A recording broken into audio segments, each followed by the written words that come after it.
মহিউদ্দিন রনি ঢাকা 18 আসনের স্বতন্ত্র প্রার্থী। তিনি এখন হসপিটালের বেডের মধ্যে শুয়ে কাতরাচ্ছেন এবং ওইখান থেকে বলছেন, আমার মনে অনেক স্বপ্ন ছিল এই জনগণের জন্য কাজ করার, তবে আজ আমি পুলিশের আঘাতে হসপিটালে ভর্তি রয়েছি।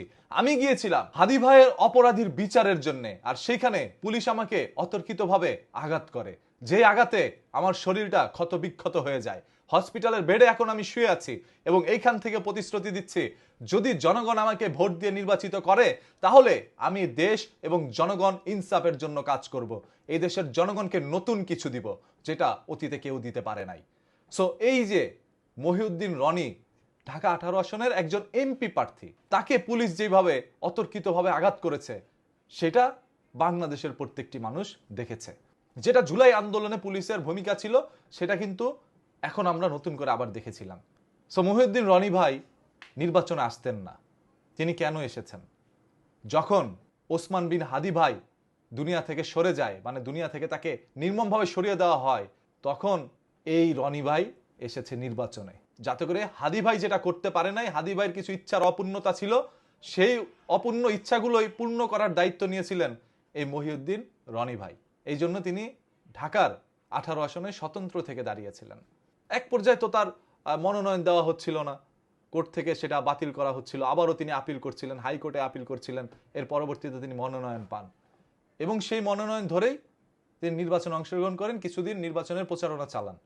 এর পরবর্তীতে হঠাৎ করেই যখন যমুনার সামনে হাদি ভাইয়ের অপরাধীর বিচারের জন্য মানুষ রাস্তায় নামে, তখন তিনি ওইখানে গিয়ে অংশগ্রহণ করেন এবং এক পর্যায়ে পুলিশের হাতে পড়েন।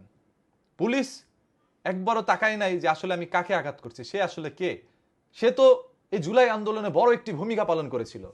এই মহিউদ্দিন রনি ভাইকে যেভাবে আঘাত করা হয়েছে, এটা আমরা কখনো কল্পনা করি না যে এরকম ভাবে তাকে আঘাত করা হবে। লোকটা সহজ সরল একজন মানুষ এবং খুবই ভালো মানুষ।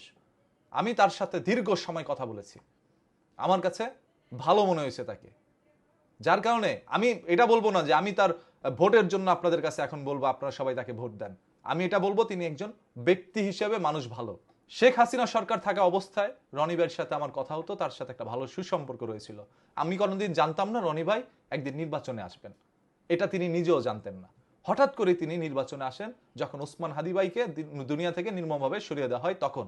এর পরবর্তীতে তিনি যে বিচার চাইতে গিয়ে এই পুলিশের হাতে আঘাতপ্রাপ্ত হবে, সেটাও তিনি কখনো কল্পনা করে নাই, এটা আমরাও ভাবি নাই।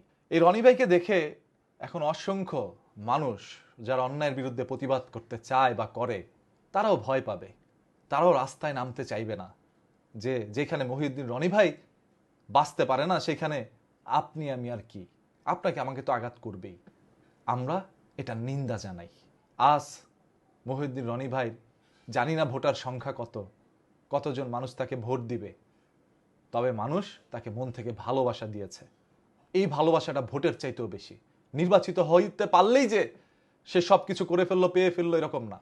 নির্বাচিত না হয়ে মানুষের অন্তরস্থল থেকে যে ভালোবাসা পেয়েছে, এইটা একটা ভোটের চাইতে অনেক দামি। একটা ভোট চাইলেই দেওয়া যায়, তবে আপনি ভালোবাসা চাইলে অর্জন করতে পারবেন না, যেটা রনি ভাই করে নিয়েছে। এই রনি ভাইকে অনেকে চাওয়ালা বলে তুচ্ছ তাচ্ছিল্য করছেন। মনে রাখেন, একজন চাওয়ালাও কিন্তু ভারতের প্রেসিডেন্ট হইতে পারে। তাই কাউকে তুচ্ছ তাচ্ছিল্য না করে নিজের অবস্থানটা একটু জানান দেন। ভেবে দেখেন, যদি আজ ভাগ্যের নির্মম পরিহাসে আপনারও চা বিক্রি করতে হয়, তাহলে কি করবেন? এক নিমিষের নাই ভরসা, আল্লাহ তাআলা চাইলেই আপনাকে ধনী থেকে গরিব, গরিব থেকে ধনী বানিয়ে দিতে পারে। তাই কাউকে নিয়ে ছোট খাটো করে তুচ্ছ তাচ্ছিল্য করে কথা বলবেন না।